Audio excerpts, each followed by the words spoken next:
Good morning. How you doing? I hope you're ready for a ramble. I did not see a movie yet this week. It's kind of a slow, weird week. I've got some alternate things going on. And there's no great movies. It's 4th of July, so there's a big movie. There's Despicable Me 12 or whatever. And I know I don't mean to be flippant about that franchise. People really unashamedly, unironically enjoy the Minions in those movies, but it's just I'm not caught up on it. It's not my thing, so I'll probably end up seeing it, but it's not like I just feel like this is a little break this week from seeing interesting movies. But I've been, eating well, as they say. That's one of those phrases that I could do without.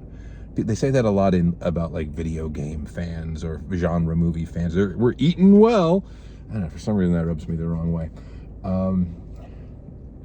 Anyway, so I thought what I would do is just have a little bit of a roundup of things that I didn't talk about, a little bit of a ramble about movies and viewing habits, and maybe a little bit of spoiler talk too. So I'll warn you right now, I'm going to potentially spoil if I don't have anything to write on in my car, and I'm using my phone to do this video, so I may forget things I wanted to talk about. But some of the things on the table to talk about would be some spoilery elements from the movie Tuesday that I reviewed recently. Definitely a spoilery story discussion about Kinds of Kindness, which I'll probably save for the end because that's the real impetus for this. And then just some, maybe you wanted to talk about the movie Hitman a little bit more. So I'm not promising juicy spoilers. I'm just warning you that I may spoil some movies here. And if you don't like having movies spoiled, I don't enjoy spoiling movies for people. I don't wish that I could burst bubbles and tell people things. But sometimes you got to talk about something that involves a story spoiler. I also don't think that spoilers are the end of the world. I don't think movies are primarily about the surprises, although that can be a very fun part of storytelling and of watching movies. Anyway, so one thing I don't know that I mentioned or not, and it doesn't matter, but I'll get into a little brief discussion about my relationship with Marvel right now. Because I went to see I might have talked about this. I don't remember. Forgive me if I did already, but I went to see a re-release. They're re-releasing all Spider-Man movies all year long, I guess. And I went to see the most recent Marvel Tom Holland one, which is No Way Home, the metaverse one that also has Andrew Garfield and Tobey Maguire in it. It re-released a few weeks back, and I went to see it, and I left halfway through. Now, I've seen it before. I saw it when it came out, and at the time, it just had it was a big deal to have the 3 Spider guys in one movie, to have Alfred Molina back, to have Willem Dafoe and all, even Jamie Foxx, to have all these Spider-Man iterations come together in live action in this one movie. It was pretty clearly cashing in on the Spider-Verse, multiverse thing. But I remember thinking that it was a weak story and too long, but it worked. In the moment, everybody was just excited about the gimmick. Going back and seeing it again, and it's extended, I think, by 20 minutes or something like that, and all of the surprise being, removed from it, knowing what's coming. That is a terrible movie. That is a really bad movie, and I like those Tom Holland Spider-Mans are some of my favorite Marvel stuff of late. Homecoming, I think, is a fantastic Spider-Man movie. But taking away the surprise and the audience excitement about the appearance of these other actors and characters just leaves it a shitty movie. It's not good. It's just so it just takes all these weird leaps of story just to get the fan service happening. I know people really, really like that one. But in the light of day, revisiting it, I lost interest and I left because it was just so long. And what they put back in, at least from what I saw, it was mostly in the beginning in the high school. You know how those movies have pretty fun stuff with J.B. Smoove and Hannibal Buress and what's his name, the guy from Freaks and Geeks, and the students. They have the closed circuit or whatever, the TV inside the high school. They have tons of that stuff that they put back in, and it's so improv-y and it's so indulgent. And it really was unpleasant, and I had to leave. So it just, I guess, is a reminder that, I was once on board with Marvel. And now it's hard. Marvel and Star Wars are very similar because Disney has just turned them into these kind of, I don't know, commoditized things where I want to like them. I want fluffy entertainment, but I've tried watching The Acolyte. I try watching the new Marvel movies, and I don't want to be counted among the angry neckbeards complaining about woke this and that, because that's not the issue. You can give me as many diverse superheroes and characters as you want. Bring it. They're just not for me. That's my plea. And at the end of the day, I got cornered in the grocery store the other day. I usually avoid the local grocery store because I have weird encounters. I like to go a little farther away. And I got cornered by some guy in a Marvel shirt. And I guess I didn't have a Marvel shirt on. You saw my one Marvel shirt in another video, the Captain Carter shirt. But anyway, this guy, I must just look like you can talk to me about Marvel, because this guy just started going off, and he was a little slow, so I was polite, and I didn't get into it with him because I also don't care enough to get into it. But this guy starts going off about how there was a pizza in the cold case, the freezer case, a DiGiorno that's like branded for Deadpool and Wolverine's, like a chimichanga pizza, and he was like, boy, they really want this to work, they really need this to save them. And I was like, I pretended I didn't hear him or that he wasn't talking to me, and then he said it again, and I had to be like, yeah, they're banking on, they need a hit. And then he launched into a rant about, he didn't use the word woke. This guy was a little bit more like basic than even that. He just started talking about, quote, all these lady superheroes they're shoving down our throats. And I was like, I was like, well, I like Captain Marvel, and I like Ms. Marvel. And he was like, he had this whole thing about how Brie Larson is the only one who had death threats, and that was wrong. But other than that, and I was like, okay, dude, you are, if there's some kind of equivalent of like right-wing radio, maybe it's a YouTube channel or something that he's plugged into that's got him thinking thoughts no one needs to be thinking about Marvel. Anyway, that's a lot of time spent talking about Marvel, which I frankly just, I wish them well, and I hope it gets good again. I just am not particularly interested. What was another thing? I don't have a lot to say spoiler-wise about Hitman. And the other thing about Hitman is this is the thing about Netflix premieres, is that this movie, it's not like a theatrical movie where it comes out and you review it and then people have it, they might miss it and then they have a chance to see it when it comes to streaming. Netflix movies are just there, and if they hit or not, that's it. Like, they're not going to have a second wave. So if you missed Hitman, it is sitting there on Netflix, but I think it's already gone from the public consciousness. But what I was dancing around in my review is just the fact that essentially, it's supposed to be this heightened telling of the story of this kind of milquetoast guy who ends up, posing as a hitman for the police, and then he gets taken on this wild ride where he has a relationship with a woman who is in danger, and she wants to hire him, and then he talks her out of it. But then, essentially, though, the thing that really surprised me and kind of lost me at the end of that movie, which is a very good movie up to that point, is that essentially he murders a fellow cop at the end of the movie. Like, a fellow cop finds out that he's having this relationship and tries to blackmail him, and essentially he uses all the things he's learned about being a hitman. He doesn't directly murder him, but he allows him to die. And then he marries the girl, and then they have this happy life, and it's kind of this winky, cheeky thing. And the whole idea is supposed to be this is not real, but can you imagine?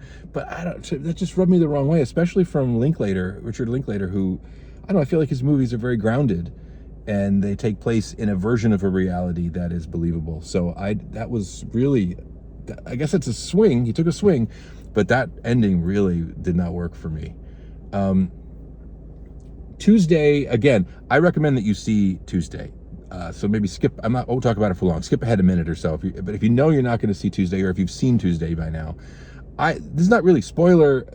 It's spoilery. It's not a complaint. I just was shocked at how this movie, where it went. From the trailer, you think it's going to be kind of a meditation on mortality and loss and parenthood, and that you see that there's this macaw. I guess I called it a parrot in my review. It's a macaw. This bird that represents, this exotic bird that represents death, who comes for you when it's your time.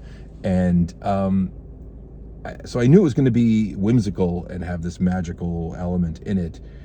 But then what I didn't anticipate was that Julia Louis-Dreyfus's character, who is the mother whose daughter is terminally ill and who doesn't want to face it and doesn't want to deal with it, when she meets this macaw, her response is, of course, terror and fear and get out of here. And she tries to kill the thing, but she beats it to death, lights it on fire, and then eats the charred corpse, the charred remains of this bird. And then essentially she becomes death. And because she's so selfish, and because she tried to stave off the reality of death for her daughter, she ends up depriving the world of the relief and the release of death. And so she has to come to grips with it. And then there's this long sequence where she has to go around the world. When she finally realizes and comes to terms, she has to go and start blessing people by killing them. And just, that's what the movie is. So it's just not what I expected. And it really that's huge. I mean, thinking about the way people who don't, if you kind of, by not confronting mortality, especially on behalf of someone else that you love, by denying them an honest reckoning with mortality, you are kind of taking on the mantle of death yourself. You're kind of giving yourself this burden that you are not equipped to bear. That's at least how I interpreted that movie. But my goodness, what an interesting take, what an interesting place to go. And some of the visuals in that movie, and it's one thing to have Julia Louis-Dreyfus in a dramatic role. That's very interesting. But to also have some of the horrific imagery in that movie and some of the weird stuff that happens to her physiologically once she eats that bird, that movie really is out there. Okay, I've already been talking longer than I thought, so let me get to Kinds of Kindness. There's just an aspect of this movie. I really loved it. I love Yorgos Lanthimos. It works for me. His collaborations with Emma Stone in particular have been delightful, and it's good. There are some people out there who are saying she can do better than him and he's exploiting her. He does like to get her naked and sweaty and show her in very absurd and extreme sexual situations. And there's a bit in Kinds of Kindness with a homemade pornographic video that got a huge laugh in the theater, but also makes you think, man, this guy really can get high-profile actors, not just Emma Stone, to do some outrageous stuff. But that's neither here nor there. That's not what I want to talk about. What I want to talk about is, again, see the movie, but I don't know that this is a movie where you cannot predict what's going to happen, and it's all about the experience. So if you want to be fresh and not know what happens, then yeah, don't listen to me. But if you've seen it or you just don't care, this is a late in the movie spoiler for the third. It's an anthology movie. This is the third story. There is just something that happens in it that I think is at least worthy of discussion. It's not a huge criticism that I have. It's not a problem. I think it might be problematic. I'm a big fan of this movie and this filmmaker. And I think you can be honest and you can talk about things that I don't know about this. So the third story is a story in which Emma Stone and Jesse Plemons play two people who are in a cult, like a sex cult run by Hong Chow and Willem Dafoe. And Willem Dafoe is kind of the overlord, the supreme leader of this kind of very hippie, touchy-feely cult. And he, people have appointments to have sex with him. And then he blesses, and he sends them out, and they're looking for this prophesied person who can raise the dead. And what you have to do is be sexually pure, and you can only have sex within the cult and only as arranged.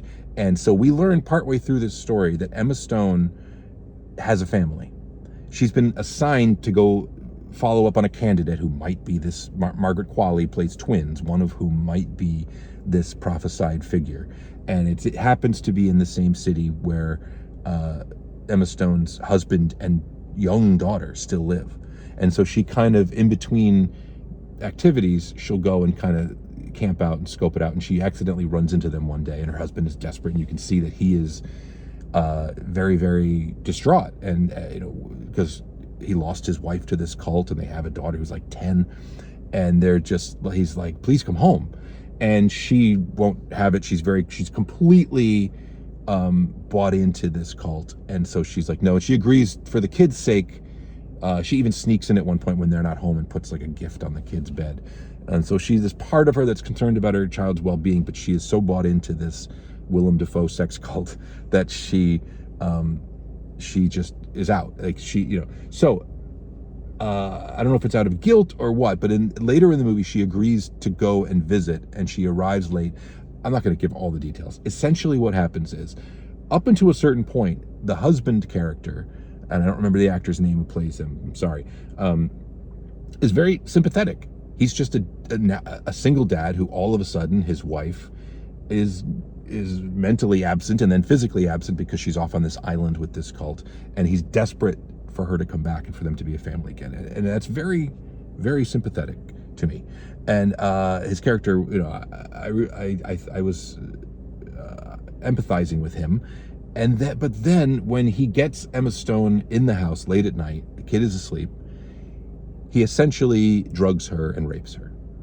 I may be thinking that it would force her, I don't know what. It was a terrible idea, and it was an ugly scene, and it was, the question it raises for me is, I'm not like content police. You can do anything in a story as long as people know what they're getting into. It's an R-rated adult movie, movie for adults, an adult movie, borderline. But it is, I'm not saying like, why do they do those things in movies? I'm saying particularly the depiction of sexual assault, which is just a sudden random plot point. The point of which is that he has now made her impure, which will get her kicked out of the cult.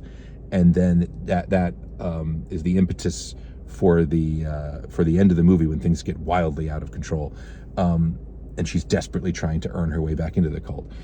It just seemed to me that taking a character who was pretty sympathetic and suddenly making them a rapist just for a story point so that she'll get kicked out of the cult, I don't know if that feels a little bit like, to call Yorgos Lanthimos flippant and reckless. I mean, the guy's just writing in whatever he wants. His movies are crazy.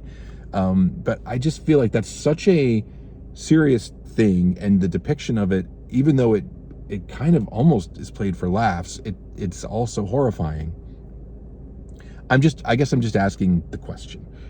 Is that inappropriate? Inappropriate, it is what it is. It's the movie that he made. I guess I would have preferred, you could have told the same exact story, but maybe have her in a moment of weakness go home to him, right? Like, because she keeps spying on this house. There's a part of her that's drawn back to her family. Why not just have her go and in a moment of weakness sleep with her husband, and then she can get kicked?